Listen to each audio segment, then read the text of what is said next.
I think here's, in my mind, like the strongest argument for us being in a simulation, probably being in a simulation, I think is the following. That 40 years ago, we had Pong, like 2 rectangles and a dot. That was what games were.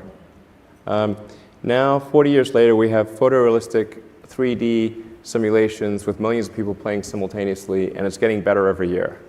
And soon we'll have virtual reality, we'll have augmented reality.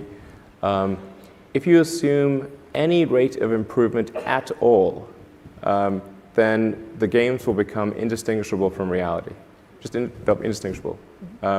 Even if that rate of advancement drops by 1,000 from what it is right now, then you just say, okay, well, let's imagine it's 10,000 years in the future, which is nothing in the evolutionary scale.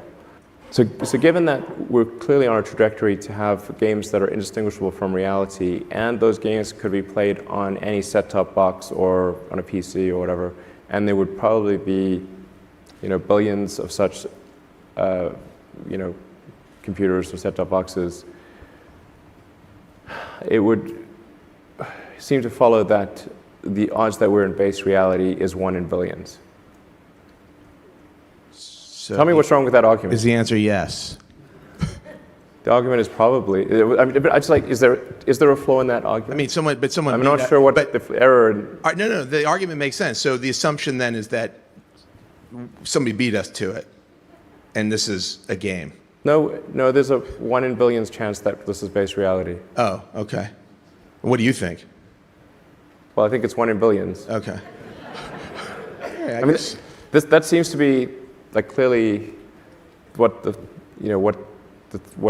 suggests. Right. And actually, I mean, arguably, we should hope that that's true, because otherwise, if civilization stops advancing, then that may be due to some calamitous event that erases civilization.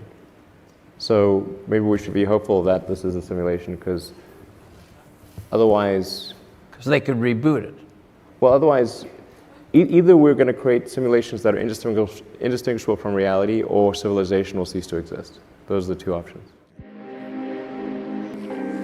For more interesting videos like this one, please subscribe.